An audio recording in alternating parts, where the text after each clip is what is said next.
गुलाब साहेब, शिवजयंती महोत्सव जवळ आलेला आहे. शासनाकडनं जवळजवळ 2.5 कोटी रुपये शिवजयंतीच्या उत्सवासाठी येत आहेत. कशा प्रकारे उत्सव होतोय? आपण सत्तेमधल्या भाजप पक्षाचे जुन्नर तालुका अध्यक्ष आहात, काय सांगाल?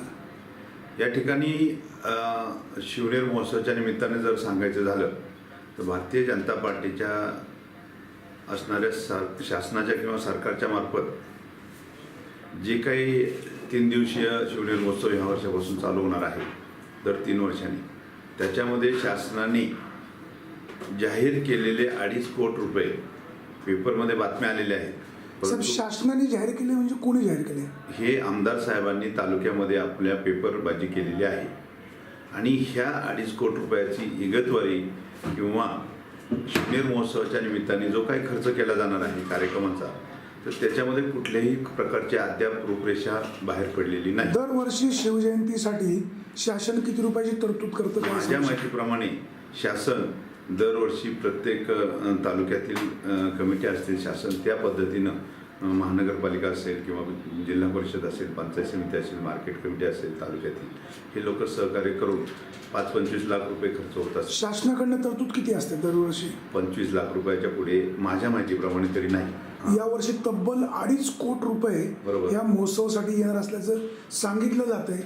मग एवढ्या रकमेचं नियोजन कसं असणार आहे आणि कार्यक्रम काय असणार आहे? या बाबतीत मी आमचे जिल्हाध्यक्ष बाळा बेगडे यांना या संपूर्ण माहिती दिलेली आहे आणि यामध्ये ती माहिती देत असताना त्यांनी मला एवढंच सांगितलंय, शिवनेर महोत्सवाच्या निमित्त भारतीय जनता पार्टीच्या तालुका अध्यक्ष आणि कार्यकर्ते पदाधिकाऱ्यांना यामध्ये पूर्णपणे लक्ष देऊन काम करायचं आहे, परंतु निधी किती दिलाय याबाबतची त्यांनी माझ्याशी चर्चा केलेली नाही. पण आपले तालुक्यातील आमदार शरददादा सोनवणे यांनी पेपरला एक 8 ते 10 दिवसापूर्वी दिलं होतं की 2.5 कोटी रुपये मंजूर करून आपण हा मोठा दिमागदार सोहळा शिवजयंती उत्सव पण साजरा करणार आहोत. परंतु अद्यापही त्या कार्यक्रमाची रूपरेषा बाहेर पडलेली नाही. याचं नक्कीच आपल्याला विश्वासात घेतलं जात नाही. या बाबतीत तालुका लेवलवर तरी आम्हाला विश्वासात घेतलं जात नाही. ज्या वेळेला तालुक्याची मीटिंग झाली त्यावेळेला सर्व पक्षीय कार्यकर्त्यांना, पदाधिकाऱ्यांना बोलवलं गेलं, परंतु आमच्या भारतीय जनता पार्टीच्या शासनसुद्धा आमचं असताना सुद्धा तालुक्यामध्ये तहसीलदारांनी कुठल्याही प्रकारचा पत्रव्यवहार केला नाही किंवा आम्हाला साधा फोनसुद्धा केला नाही. असं असताना अशी दुर्दैवी अवस्था असेल तर भारतीय जनता पार्टी याला विरोध केल्याशिवाय राहणार नाही. आणि तुमचा विरोध नेमका कशाला आहे? शिवजयंतीला बिलकुल नाही. त्याचा अभिमान आहे. शिवनेर महोत्सव आपल्या तालुक्यामध्ये होतो याचा अभिमान नक्कीच भारतीय जनता पार्टीला किंवा सर्व जनतेला आहे, परंतु तो होत असताना त्याचे खरं सत्य बाहेर पडलं पाहिजे. सत्य म्हणजे काय? सत्य म्हणजे आर्थिक जे नियोजन आहे त्या आर्थिक नियोजनामध्ये 2.5 कोटी रुपये शासनाकडनं मंजूर झालेले नाहीत असं आपल्याला म्हणायचं आहे. असं आमदार या नात्याने आमदारांनी जे जाहीर केलंय, मला याबाबत आत्ता तरी स्टेटमेंट करायचं नाहीये. तुम्हाला शंका आहे? शंका नक्कीच आहे, परंतु या बाबतीत मी नक्कीच आत्ता स्टेटमेंट करणार नाही. परंतु कार्यक्रमाची रूपरेषा पाहून त्याच्यावर मी तुम्हाला शिवजयंती महोत्सव कशा पद्धतीनं साजरा व्हायला हवा आपल्याला काय वाटतं? शिवजयंती महोत्सव हा शिवाजी महाराजांच्या किंवा आपल्या मावळे जे शिवनेर जुन्नर तालुक्यातील जी जनता आहे, मावळी जनता आहे, या जनतेच्या म्हणण्यानुसार हा साजरा व्हायला पाहिजे. त्या शिवजयंतीच्या महोत्सवाच्या निमित्त रात्रीचे आपण जे काही मनोरंजनाचे कार्यक्रम ठेवणार आहोत, तर त्याच्यामध्ये लावण्यांचा कार्यक्रम असेल किंवा नटनट्यांचा कार्यक्रम, त्यांना आमंत्रित करून कार्यक्रम पब्लिक गोळा करणं, हा मर्दांगीचा कार्यक्रम नक्कीच नाही. असे कार्यक्रम नसले, त्यांना फाटा दिला तर बरं होईल असं माझं मत आहे. परंतु या ठिकाणी सर्वस्वी एक तुम्ही अशा प्रकारचा सल्ला जुन्नरचे आमदार शरददादा सोनवणे यांना का देत नाही? शरददादा सोनवणे या बाबतीत माझा त्यांचा कधीही कॉन्टॅक्ट होत नाही, कारण भारतीय जनता पार्टी ही शासन म्हणून आज महाराष्ट्रामध्ये काम करते. तहसीलदार या विषयावर तहसीलदारांची मी चर्चा केलेली आहे आणि त्यांचं उत्तर त्यांनी मला द्यावं असं मी त्यांना त्यावेळेला 4 दिवसापूर्वी त्या विषयावर मी त्यांच्याशी बोललो आणि ते मला ते सांगणार आहे. त्या विषयावर मी प्रांत साहेबांशी सुद्धा या विषयावर बोललेलो, अजय देशमुख साहेबांशी. त्यांनी सुद्धा सांगितलं जसं शासनाचे जे काही आर्थिक नियोजन असेल त्या पद्धतीनंच कार्यक्रम केले, यापेक्षा व्यतिरिक्त कार्यक्रम केले जाणार नाही. परंतु आमदार साहेबांच्या माध्यमातून जर 2.5 कोटी रुपये मंजूर होणार असतील आणि तो कार्यक्रम चांगला होणार असेल त्याचा अभिमान भारतीय जनता पार्टीला सुद्धा आहे. परंतु यामध्ये भारतीय जनता पार्टीचा अध्यक्ष या नात्याने आम्हाला विश्वासात घेणं शासन आमचं आहे. जनता दरबारी बाकीचे न्याय जनतेला भारतीय जनता पार्टीमार्फत दिले जातात. आज महाराष्ट्रामध्ये सत्ता म्हणजे शिवजयंती उत्सव जुन्नर तालुक्यामध्ये जे शिवजयंती उत्सव किंवा शिवनेरी महोत्सव भरवला जात आहे याच्यामध्ये भारतीय जनता पक्षाच्या पदाधिकाऱ्यांना जुन्नरचे आमदार किंवा प्रशासन सहभागी करून घेत नाही किंवा विश्वासात घेत नाही. विश्वासात घेत नाहीत हे तितकंच सत्य आहे आणि याबाबत मी तहसीलदारांकडे तक्रार पण केलेली आहे आणि त्या तक्रारीचं निवारण त्यांनी चुकीच्या पद्धतीनं मला सांगितलेलं आहे. काय मानले तहसीलदार?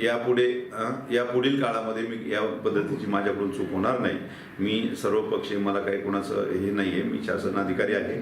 मी सर्वांना या पुढच्या कार्यक्रमामध्ये तुम्हाला सहभागी करून नक्कीच घेईन. या पद्धतीचं उत्तर दिल्यानंतर थोडं आम्ही शांत होऊन समजून घेतलं आणि पुढील कार्यक्रमासाठी त्यांनी आम्हाला आमंत्रित या ठिकाणी करायचं आश्वासन दिलं. राज्यामध्ये आणि केंद्रामध्ये भाजपचं सरकार आहे. राज्यातील भाजपच्या सरकारला अप्रत्यक्षपणे जुन्नरचे आमदार शरददादा सोनवणे यांचा पाठिंबा आहे.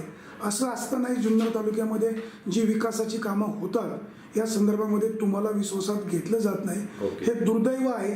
याविषयी तुम्ही काय सांगाल? याविषयी एवढंच सांगेल, मागच्या वर्षी बापट साहेबांनी 25 कोटी रुपये जुन्नर तालुक्याला दिले. त्यामधील कामं आली, काही चालू झाली, काही चालू आहेत, काही आता ट्रेंडिंगला आहेत आणि ती चालू होणार आहेत. त्याच्यामध्ये कुठल्याही प्रकारची शंका नाही. परंतु आमदार साहेबांनी विधानसभेमध्ये जाऊन आपल्या तालुक्यातील कामांचा उहापोह केल्यानंतर त्यांना ती मंजूर होतात. याचं कारण असं आहे की आमच्या भारतीय जनता पार्टीच्या माध्यमातून मी तुमचाच आहे असं सांगून या ठिकाणी ही कामं मंजूर होत आहेत. परंतु ती होत असताना तालुक्यामध्ये जे काम होतंय ते भारतीय जनता पार्टीला कुठल्याही पद्धतीनं विश्वासात न घेता केलं जाते. त्यामुळे आम्हाला पक्षवाढीसाठी जे काम करायचं आहे त्याच्यामध्ये नक्कीच अडचणी येतात आणि हे वारंवार आम्ही पत्रव्यवहार संबंधित पालकमंत्री असो, आमचे मुख्यमंत्री साहेब असो, यांना सर्वांना त्या पद्धतीची कल्पना आम्ही दिलेली आहे आणि अजूनही देत आहोत. जुन्नर तालुक्यातील रस्त्यांची अवस्था अतिशय वाईट आहे. असं असतानाही जुन्नर तालुक्यातील रस्ते लवकरच सगळे होणार, सगळे कामं सुरू होणार, अशा प्रकारचे चांगले रस्ते होणार असं आमदार सांगतायत. मात्र जुन्नर तालुक्यातील रस्त्यांची परिस्थिती अतिशय बिकट आहे. आपण काय सांगाल? जुन्नर तालुक्यातील रस्त्यांची परिस्थिती बिकट आहे या मताशी मी सहमत आहे. मध्यंतरीच्या काळामध्ये अष्टविनायकच्या माध्यमातून आपल्या तालुक्यामध्ये जे काही रस्ते होणार आहेत 165 कोटी, तर हे सेंट्रल गव्हर्नमेंटचे पैसे आहेत. ह्याच्यामध्ये तसं जर पाहिलं आमदार या पद्धतीनं मागणी करू शकतात, परंतु पैसे हे नितीन गडकरी साहेब देत आहेत. जी कामं अष्टविनायक असो किंवा आपल्या भीमाशंकर या माध्यमातून जी सेंट्रल गव्हर्नमेंटची कामं आहेत ही आमदार साहेबांनी आणली असे दाखवून या ठिकाणी माझ्या माहितीप्रमाणे जुन्नर तालुक्यात जी कामं होतात ती जनतेच्या फायद्याचीच आहे, ती झालीच पाहिजे. आमदारांना त्यांचं कर्तव्य आहे. परंतु शासन दरबारी जर पाहिलं तर भारतीय जनता पार्टीच्या माध्यमातून ही कामं येतात आणि ही भारतीय जनता पार्टीमार्फत होत आहेत याचं सुद्धा त्यांनी अवलोकन करून जनतेमध्ये सांगितलं पाहिजे. ज्या वेळेला सत्ताधारी पक्ष असतो तर त्याचा विचार करूनच या ठिकाणी निधी दिला जातो आणि दिला जातो तो जनतेच्या फायद्यासाठीच आहे. त्याच्याबद्दल आमचं कुठलंही दुमत नाही. हे काम करत असताना भारतीय जनता पार्टीला सुद्धा विश्वासात घेऊन ते काम केलं पाहिजे, एवढंच आमचं या ठिकाणी म्हणणं आहे. वरच्या लेवलवर जर तुम्ही सीएम किंवा पालकमंत्री यांच्याशी चांगल्या पद्धतीने राहत असाल त्याच पद्धतीचं जुन्नर तालुक्यामध्ये सुद्धा तुम्ही वातावरण भारतीय जनता पार्टीच्या माध्यमातून ठेवलं पाहिजे, असंच आमचं एवढंच या निमित्ताने म्हणणं आहे. गोलब साहेब, तुमचा पक्ष भाजप, आमदार शरददादा सोनवणे यांचा पक्ष मनसे, तुम्हाला विश्वासात त्यांनी घ्यायचा प्रश्न कुठे येतो? असं जरी तुम्ही म्हणत असाल तर तालुक्यामध्ये सगळीकडे चर्चा आहे. आमदार साहेबांना नाही म्हटलं तरी पालकमंत्री आणि सीएम साहेब जे काही वरच्या लेवलवर भारतीय जनता पार्टीच्या माध्यमातून त्यांना जे कामं लागतात किंवा त्यांना जे काही मागणी आहे ती सीएमच्या माध्यमातून पूर्ण केली जाते आणि ती करत असताना शरद सोनवणे साहेब सगळ्यांच्या विश्वासाला पात्र ठरून त्या ठिकाणी ते काम करतात म्हणून ते आमच्याबरोबर आहेत. मग तिथं ते विश्वासाला पात्र आणि इथं विश्वासाला अपात्र असं कसं? असं दिसतंय आणि ह्या बाबतची तक्रार आमच्या जुन्नर तालुक्याच्या बाबतीत तर मी माझ्या पद्धतीने आमदार सर, मग जुन्नरचे आमदार जर तुम्हाला विश्वासात घेत नसतील तर मग तुम्ही तुमच्या वरिष्ठांकडे किंवा पालकमंत्र्यांकडे तक्रार का करत नाही? तक्रारी करण्यापेक्षा आम्ही तोंडी सगळ्याविषयी त्यांच्याशी बोललेलो आहोत. तोंडी तक्रार केलेली आहे. हो, तोंडी बोललेलो आहोत आणि त्यामध्ये आम्हाला त्याचं उत्तर ह्या वर्षाला मी भारतीय जनता पार्टीच्या मार्फत आपल्या तालुक्यासाठी 4,54,00,000 रुपयाचं काम पालकमंत्र्यांच्या मार्फत आपल्याला आलेलं आहे. माझ्याकडं त्याचा सगळा पुरावा आहे आणि मी तो तुम्हाला देऊ शकतो. साहेब, मला 4-2 कामांची नावं सांगू शकाल? नक्की सांगा. तर या ठिकाणी ओतूरमध्ये आपला 222 जुना जो नंबर होता तो आता 61 नंबर झालेला आहे, हा नॅशनल हायवे. तर 261 नॅशनल हायवे ते तांबेमळा जागमध्ये इथं 35 लाख रुपयाचं निधी आपण मंजूर केलं आहे. ते काम टेंडरला आहे. आता 15 दिवसात त्या कामाला सुरुवात होणार आहे. दुसरं काम ओतूरमध्येच पानसरवाडी, त्या बाजूने पानसरवाडी रस्त्याला सुद्धा 35 लाख रुपये आपण ओतूरमध्ये टाकलेले आहे. त्या ठिकाणी राजुरीला जवळजवळ एक साखो पूल आहे 30 लाखाचा, पालकमंत्र्यांच्या मार्फत आणलेला आहे. त्याचप्रमाणे लढई रस्ता आहे राजुरीमध्ये, त्याला सुद्धा 35 लाख रुपये आपण टाकलेले आहे. ह्याची ह्या कामाची सर्व लिस्ट माझ्याकडे आहे. त्याचप्रमाणे निमगाव सावा म्हणजे औरंगपूर भागडे रस्ता, ह्या रस्त्याला सुद्धा शिफारस मी स्वतः केलेली आहे पालकमंत्र्याकडे. त्या रस्त्याला सुद्धा 35 लाख रुपये या ठिकाणी टाकलेले आहे. आमच्या भारतीय जनता पार्टी जुन्नर तालुक्याच्या वतीनं जेवढे प्रस्ताव मी पाठवले त्यापैकी कमीत कमी 4,54,00,000ची कामं, त्याची लिस्ट माझ्याकडे आहे आणि ती वरून पालकमंत्र्यांनी मला ती पाठवलेली आहे. या ठिकाणी ही जी कामं आहेत मोठी मोठी ही मी तुम्हाला सांगितली, परंतु या व्यतिरिक्त आमदार साहेबांनी आणलेली कामंसुद्धा पालकमंत्र्यांनी 25 कोटी रुपयाची मागच्या वर्षी दिलीत आणि ती तालुक्यामध्ये चालू आहेत.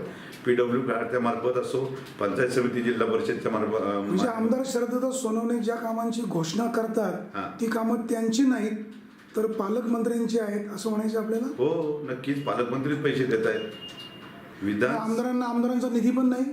आमदारांचा निधी वापरण्याचा अधिकार आहे. त्या निधीच्या मार्फत ते काय जे वाटप करतायत त्याच्याबद्दल आमचं कुठलंही दुमत नाही. त्यांचा निधी त्यांना 100% मिळावा. तो विधानसभा सदस्य या नात्याने तालुक्यातील जनतेच्या मागण्या करू शकतात, त्याबद्दल आमचं दुमत नाही. मग उद्या बिबट्या सफारी आंबेगावांसारख्या ठिकाणी त्यांनी मंजूर केली असं त्यांचं म्हणणं आहे, पण त्यामध्ये तेवढाच वाटा भारतीय जनता पार्टीचा सुद्धा आहे. कारण पक्ष सफारी प्रकल्प प्रत्यक्षात मंजुरी मिळाली किंवा कसं? नाही, महाराष्ट्र सरकारने मंजुरीसाठी सेंट्रल गव्हर्नमेंटकडे पाठवलेलं आहे असं आमदार साहेब म्हणतायत. आणि हे आमदार साहेब काय म्हणतात हा भाग नाही, ऐका ना, त्याच्यापेक्षा मला जी माहिती आहे ते मी सांगतो की त्या खात्याचे सचिव आमच्या आंबेगाव या ठिकाणी त्या बिबट्या सफारीच्या त्या जंगलाची सर्वे करण्यासाठी आले होते. आम्ही पण होतो. हो, आणि त्या सर्वेमधून जे काय प्रस्ताव ठराव मंजूर करून इथल्या महाराष्ट्र लेवलवरून सेंट्रल गव्हर्नमेंटकडे गेलेला आहे त्याची मान्यता लवकरच मिळेल असं त्यांचं म्हणणं आहे. याच्यामध्ये आम्ही सुद्धा सहभागी आहोत, जेणेकरून तालुक्यामध्ये पर्यटन म्हणून तालुक्याला दर्जा मिळावा यासाठी भारतीय जनता आम्ही कुठेही विरोध करणार नाही. जुन्नर तालुका पर्यटन तालुका म्हणून घोषित झालाय असं जुन्नरचे आमदार शरददादा सोनवणे वर्षापासून सांगतात. प्रत्यक्षात कृती कुठे दिसत नाही. आपण काय सांगाल? माझं असं मत आहे त्यांच्या या प्रयत्नाला यश येवो, कारण जुन्नर तालुका हा साहेब यश येईल हा भाग पुढचा आहे. म्हणजे याचा अर्थ आम्ही पण त्याच्यामध्ये सहभागी आहोत. साहेब अजून जुन्नर तालुका पर्यटन म्हणून घोषित झालेला नाही. आमदार साहेब खोटं सांगतात? अजून झालेला नाही, परंतु त्यांनी दिलेल्या म्हणजे आपल्या शिवजयंती महोत्सवाच्या निमित्ताने येणाऱ्या मंत्र्यांच्या मार्फत आपण तो घोषित करणार आहोत असं स्टेटमेंट ते स्वतः करतायत. परंतु मला वैयक्तिक त्याबद्दलची अद्याप माहिती मिळालेली नाही. पण पर्यटक तालुका म्हणून जाहीर व्हावा या मताशी भारतीय जनता पार्टी नक्कीच सहमत आहे.